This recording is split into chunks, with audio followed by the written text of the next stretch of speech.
Hi friends, आपका स्वागत है मेरे यूट्यूब चैनल में। और आज हम बताने वाले हैं IDMT रिले। जैसा आपने हेडिंग देखा है IDMT रिले, इसका फुल फॉर्म है इन्वर्स डिफिनिट मिनिमम टाइम। यह रिले इलेक्ट्रिकल सिस्टम में प्रयोग किए जाने वाला एक सुरक्षात्मक उपकरण है जो फॉल्टी करंट को डिटेक्ट करता है और सर्किट को ब्रेक करने का काम करता है। इलेक्ट्रिकल इक्विपमेंट को नुकसान से बचाता है। IDMT relay over current relay के जैसा ही है और अधिकांश over current relay IDMT relay के सिद्धांत को फॉलो करते हैं। IDMT relay faulty current over current पर बहुत तेज़ी के साथ प्रतिक्रिया करते हैं। रिले का संचालन current is inversely proportional to time के अनुसार होता है। यदि 4000 एम्पियर का रेटेड करंट है और हमने 2 सेकेंड का ऑपरेटिंग टाइम डाला है, यानी कि डिफिनिट टाइम हमारा 2 सेकेंड है, तब रिले 2 सेकेंड में ट्रिप करेगा। लेकिन अगर उससे ज़्यादा होता है या फिर धीरे धीरे ग्रेजुअली इंक्रीज होता है तो आपका ट्रिपिंग टाइम हाफ सेकेंड रह जाएगा या फिर उससे भी कम हो जाता है। कहने का तात्पर्य है कि निश्चित रेंज में रिले का ट्रिपिंग टाइम अधिक रहता है और करंट जैसे जैसे बढ़ता है उसी तरीके से ट्रिपिंग टाइम भी कम हो जाता है।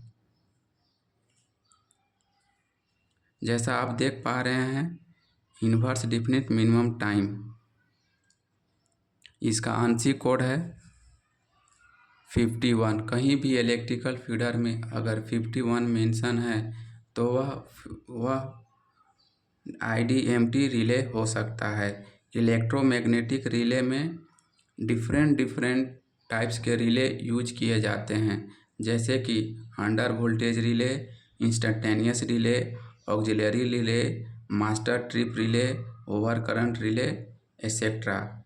बट उन सभी का आंशिक कोड डिफरेंट रहेगा। जैसे कि मास्टर ट्रिप रिले के लिए 27, मास्टर ट्रिप रिले के लिए 20,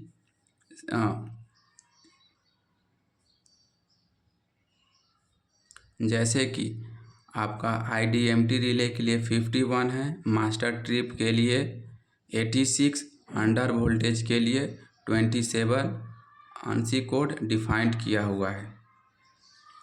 आंशिक का फुल फॉर्म होता है आपका अमेरिकन नेशनल स्टैंडर्ड इंस्टीट्यूट, यानी कि यह इसका निर्धारण अमेरिका के द्वारा किया जाता है।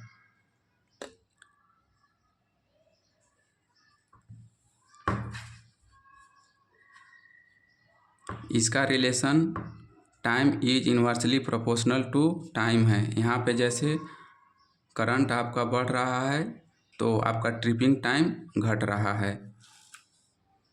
हमने ग्राफ भी प्लॉट कर रखा है। यहाँ पे आप देख पा रहे हैं कि हमारा जैसे ही ट्रिपिंग टाइम धीरे धीरे कम हो रहा है, हमारा करंट का एम्पलीट्यूड कम हो रहा है। बट करंट का मैग्नीट्यूड बढ़ने पे हमारा ट्रिपिंग टाइम धीरे धीरे कम हो रहा है और एक लिमिट आ रहा है कि जब हमारा करंट एक्सेस हो जा रहा है तो सडनली ट्रिप टाइम हमारा कम हो रहा है।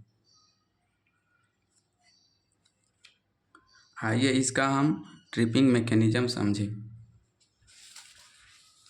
यहाँ पे हमने ऑलरेडी प्लॉट करके रखा है। यह एक परमानेंट मैग्नेट है जो इस डिस्क को होल्ड करके रखने का काम करता है। जब भी हमारा अंडर रेंज करंट फ्लो होता है तो यह डिस्क या ब्रेकिंग मैग्नेट डिस्क को होल्ड करके रखता है, रोटेट नहीं होने देता है। और यह कॉन्टैक्ट स्प्रिंग है। जैसे ही स्प्रिंग मूवमेंट करना चालू करेगा तो इसके लगा हुआ रिले में NO-NC कॉन्टैक्ट रहते हैं। वह क्या करता है, NO-NC कॉन्टैक्ट को एक्चुएट करने का काम करता है। ये हमारा प्लग लेवल है। हम अपने मल्टीप्लायर के हिसाब से इसका सेट पॉइंट को एडजस्ट कर सकते हैं। मल्टीप्लायर कम रहेगा तो यहाँ मल्टीप्लायर टाइम रहेगा कम, तो हम यह ज़्यादा सेट करेंगे और यह एडजस्टमेंट हमारा मल्टीप्लायर के अकॉर्डिंग रिस्पेक्ट में हमारा यह नोटिफाई किया हुआ रहता है। ये ज्वेल रिंग है जो स्प्रिंग टेंशन को रिलीज करने का काम करता है। ज्वेल बेरिंग रिंग इस स्प्रिंग टेंशन को रिलीज करने का काम करता है। और यह एल्युमिनियम डिस्क है।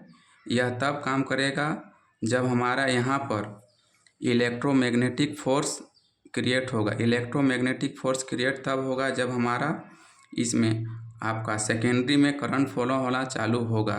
तो हमारा इसका जो इनपुट करंट है हमारा सीटी से हमने टेपिंग किया रहता है। सीटी जैसी करंट सेंस करेगा हमारा इसमें फ्लो होना चालू हो जाएगा।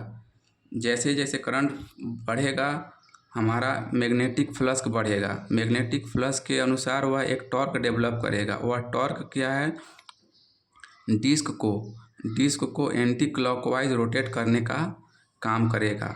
बट जब हमारा करंट अंडर रेंज रहता है, लिमिट में रहता है, तो भी कुछ न कुछ मैग्नेटिक फील्ड जनरेट होता है। तो उसे रिड्यूस करने के लिए हमारा यह परमानेंट मैग्नेट रिड्यूस करता है, यानी कि यह डिस्क को होल्ड करके रखता है, रोटेट नहीं होने देता है।